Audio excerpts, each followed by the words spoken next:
भोपाल से प्रस्तुत हैं प्रादेशिक समाचार। नमस्कार, समाचारों के साथ मैं जितेंद्र रघुवंशी। पहले मुख्य समाचार। देश की 13 नदियों के कायाकल्प की परियोजना में नर्मदा का चयन। मुख्यमंत्री श्री चौहान ने प्रधानमंत्री श्री मोदी का माना आभार। खाद्य एवं नागरिक आपूर्ति मंत्री श्री बिसाहूलाल सिंह ने कहा है कि उपभोक्ता अधिकारों का उपयोग कर बने जागरूक नागरिक। 60 वर्ष से अधिक आयु के सभी व्यक्तियों को कोविड वैक्सीन प्रिकॉशन डोज 16 मार्च से और देश में जुलाई से पूर्ण रूपेण प्रतिबंधित होगा सिंगल यूज प्लास्टिक। अब समाचार विस्तार से। मुख्यमंत्री श्री शिवराज सिंह चौहान ने केंद्रीय कैबिनेट द्वारा वानिकी संबंधी पहल के माध्यम से 13 नदियों के कायाकल्प पर जारी विस्तृत परियोजना रिपोर्ट में मध्य प्रदेश की जीवनदायिनी मां नर्मदा को शामिल करने पर प्रधानमंत्री श्री नरेंद्र मोदी और केंद्रीय कैबिनेट का हार्दिक आभार व्यक्त किया है।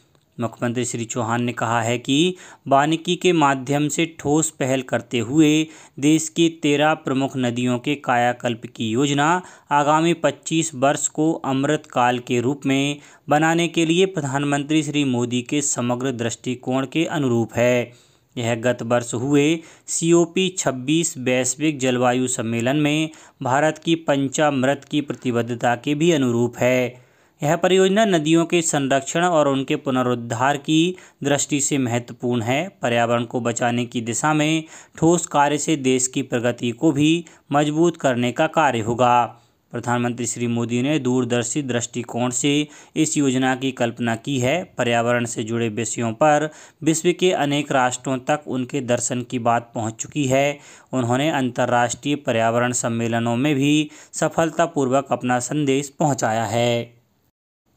राज्यपाल श्री मंगूभाई पटेल ने कल दमोह जिले के प्रसिद्ध जैन तीर्थ स्थल कुंडलपुर पहुंचकर भगवान आदिनाथ बड़े बाबा के दर्शन किए। उन्होंने पूजा अर्चना कर प्रदेश की जनता की खुशहाली के लिए कामना की और श्रद्धालुओं का अभिवादन किया। राज्यपाल श्री पटेल का मंदिर ट्रस्ट के पदाधिकारियों द्वारा प्रतिमा और पुस्तक भेंट कर स्वागत किया गया। राज्यपाल श्री पटेल ने कुंडलपुर के प्राथमिक स्वास्थ्य केंद्र का निरीक्षण कर स्वास्थ्य व्यवस्थाओं को देखा। उन्होंने PSC में पदस्थ चिकित्सक और कर्मचारियों को मरीज के लिए बेहतर सुविधाएं उपलब्ध कराने और जिम्मेदारी के साथ दायित्व निर्वहन के निर्देश दिए। CMHO डॉक्टर संगीता त्रिवेदी ने बताया, स्वास्थ्य केंद्र में गांव और आसपास की बस्ती के लोगों को OPD सेवा का लाभ मिलता है। खाद्य एवं नागरिक आपूर्ति मंत्री श्री बिसाहूलाल सिंह ने कहा है कि विश्व उपभोक्ता दिवस मनाने का मुख्य उद्देश्य उपभोक्ता के रूप में नागरिकों को प्राप्त अधिकारों के प्रति जागरूक करना भी है। खाद्य मंत्री श्री सिंह मंगलवार को Kushabhau Thackeray international convention centre में विश्व उपभोक्ता दिवस पर आयोजित कार्यक्रम को संबोधित कर रहे थे। उन्होंने कहा कि उपभोक्ता दुकानदार को भुगतान करने के बाद स्वयं को कमजोर और असहाय न समझे। उपभोक्ता अपनी शिकायत जिला स्तर से सुप्रीम कोर्ट तक कर सकते हैं। खाद्य मंत्री श्री सिंह ने कहा कि खरीदी गई वस्तु की गुणवत्ता, मात्रा, क्षमता एवं मूल्य संबंधी शिकायतों के बारे में उपभोक्ता को जानकारी का अधिकार है। उपभोक्ता सेवा संबंधी शिकायतों के लिए 50 लाख रुपए तक जिला उपभोक्ता आयोग, 50 लाख से 2 करोड़ रुपए तक राज्य उपभोक्ता आयोग एवं 2 करोड़ रुपए से अधिक के मामलों में राष्ट्रीय उपभोक्ता आयोग में शिकायत दर्ज करा सकते हैं। इसके अलावा जिला उपभोक्ता आयोग के आदेश की अपील राज्य उपभोक्ता आयोग में और राज्य उपभोक्ता आयोग के आदेश की अपील राष्ट्रीय उपभोक्ता आयोग में कर सकते हैं।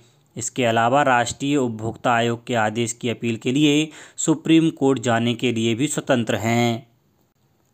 ऊर्जा मंत्री श्री प्रद्युम्न सिंह तोमर ने सभी बिजली उपभोक्ताओं तथा आम नागरिकों से अपील की है कि बिजली की ऐसी लाइनें जिनमें विद्युत शक्ति प्रवाहित होती है उनके नीचे और ट्रांसफार्मर के समीप होलिका दहन नहीं करें। उन्होंने कहा है कि यदि लाइनों के नीचे होलिका दहन किया जाता है तो बड़ी दुर्घटना घटने की संभावना सदैव बनी रहती है। विद्युत वितरण कंपनी ने अपने सभी ग्रामीण एवं शहरी उपभोक्ताओं से कहा है कि होलिका का आयोजन और होलिका दहन बिजली लाइनों से कुछ हटकर करें, क्योंकि आग की लपटों से एल्यूमीनियम तारों व केबल के गलने, जलने और टूटने की संभावना रहती है। इनके टूटने या गिरने से कोई भी बड़ी अप्रत्याशित घटना घट सकती है। प्रदेश के 60 वर्ष से अधिक आयु के सभी नागरिकों को कोविड वैक्सीन की प्रिकॉशन डोज 16 मार्च से लगाई जाएगी। संचालक NHM टीकाकरण डॉक्टर संतोष शुक्ला ने बताया कि कोविड-19 वैक्सीनेशन प्रिकॉशन डोज के लिए 60 वर्ष से अधिक आयु वर्ग के समस्त नागरिक पात्र होंगे। इसके लिए किसी प्रकार के चिकित्सकीय प्रमाण पत्र की आवश्यकता नहीं होगी। नागरिकों को कोविड-19 वैक्सीन की प्रिकॉशन डोज द्वितीय डोज के 9 माह अथवा 39 सप्ताह की अवधि पूर्ण होने के उपरांत ही दिया जाएगा। साथ ही प्रिकॉशन डोज के रूप में वही वैक्सीन दी जाएगी जिस वैक्सीन का द्वितीय डोज दिया गया है। वैक्सीन के लिए पंजीयन प्रक्रिया पहले की तरह ऑनलाइन एवं ऑन साइट रहेगी। प्रिकॉशन डोज सभी शासकीय स्वास्थ्य संस्थाओं में संचालित कोविड-19 टीकाकरण केंद्रों पर निःशुल्क लगाया जाएगा।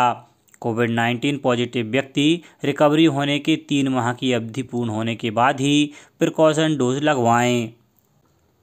राज्य निर्वाचन आयोग द्वारा त्रिस्तरीय पंचायतों के आगामी निर्वाचन के लिए 1 जनवरी 2022 की संदर्भ तिथि के आधार पर फोटो युक्त मतदाता सूची के वार्षिक पुनरीक्षण 2022 का कार्यक्रम जारी कर दिया है।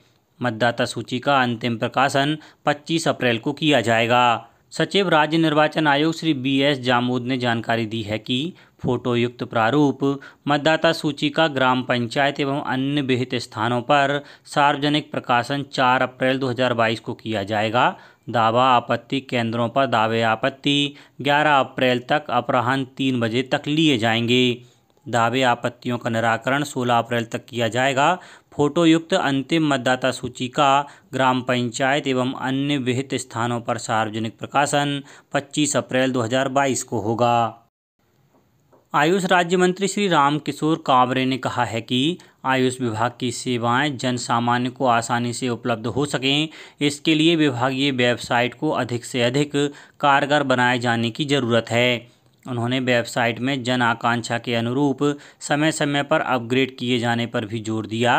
राज्य मंत्री श्री कांवरे कल मंत्रालय में आयुष विभाग की नवीन वेबसाइट के लोकार्पण के बाद अधिकारियों को संबोधित कर रहे थे।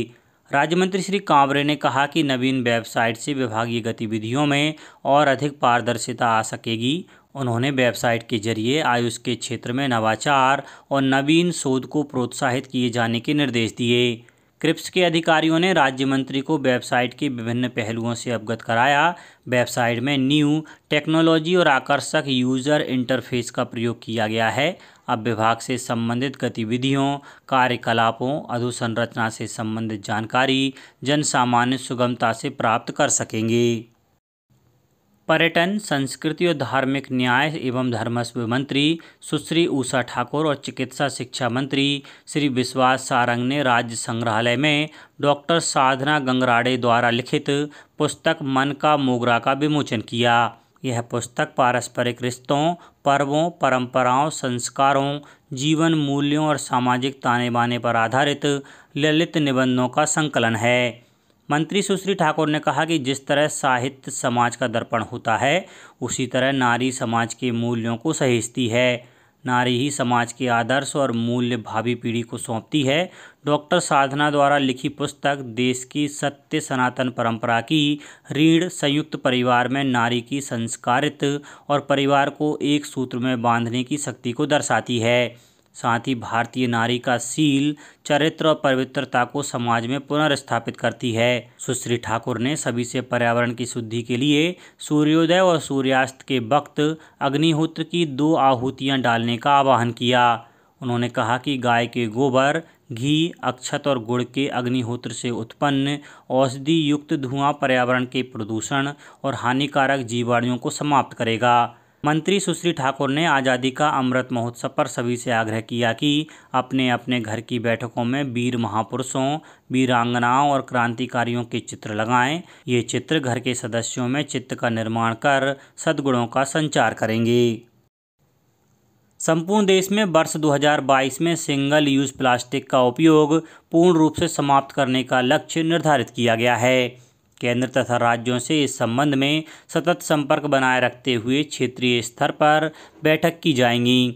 इन बैठकों में राज्यों द्वारा साझा किए गए अनुभव और योजनाओं के क्रियान्वयन के आधार पर केंद्र शासन द्वारा सिंगल यूज़ प्लास्टिक उन्मूलन के लिए रोड मैप तैयार किया जाएगा।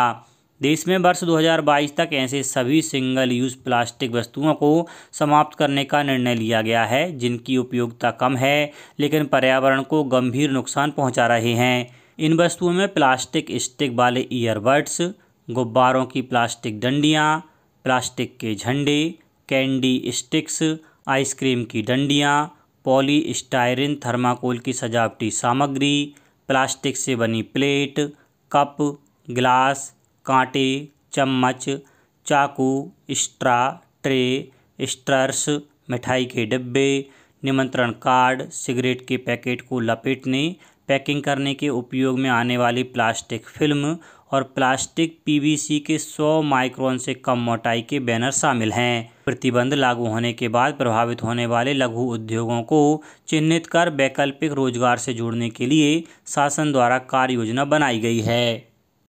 अंत में मुख्य समाचार एक बार फिर।